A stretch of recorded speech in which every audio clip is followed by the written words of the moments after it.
Sa tuloy-tuloy at mas pinaigting na kampanya ng pulisya kontra iligal na droga, nasa kote ang 49 na katao sa isang linggong operasyon ng kapulisan ng Police Regional Office 13. Kaugnay dito, nasamsam naman ang tinatanyang 2.5 million pisong halaga ng iligal na droga.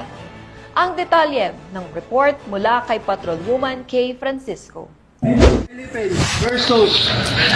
Nasamsam ng Police Regional Office 13 ang tinatayang 2,556,248.80 pesos ang halaga ng iligal na droga at naaresto ang 49 na individual sa isinagawang lingguhang anti-illegal drug operation mula Hulyo 21 hanggang 27 ayon sa ulat ng Regional Operations Division nito lamang Hulyo 28, 2025. Kinumpirma ni Police Brigadier General Christopher N. Abrahano, Pro 13 Regional Director, na kabuo ang 48 na operasyon kontra droga ang isinagawa sa iba't ibang bahagi ng rehiyon na nagresulta sa pagkakadakip ng 20 high-valid individual at 29 street-level individual. Umabot sa 375.836 na gramo ng hinihinalang shabu na may halagang 2,555,684 pesos at 4.70 na gramo na marijuana na tinatayang 564 pesos ang nakumpiska sa mga operasyon kasama ng iba't ibang drug paraphernalia at mga ebidensya hindi droga gaya ng isang baril. Patuloy na nananawagan ang Police Regional Office 13 sa publiko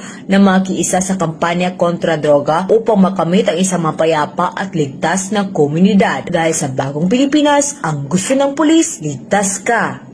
Mula rito sa rehiyon ng Caraga, ako yung Police News Network Respondent, Patrolwoman Kay Francisco, alagad batas, tagataguyod ng Balitang Pulis.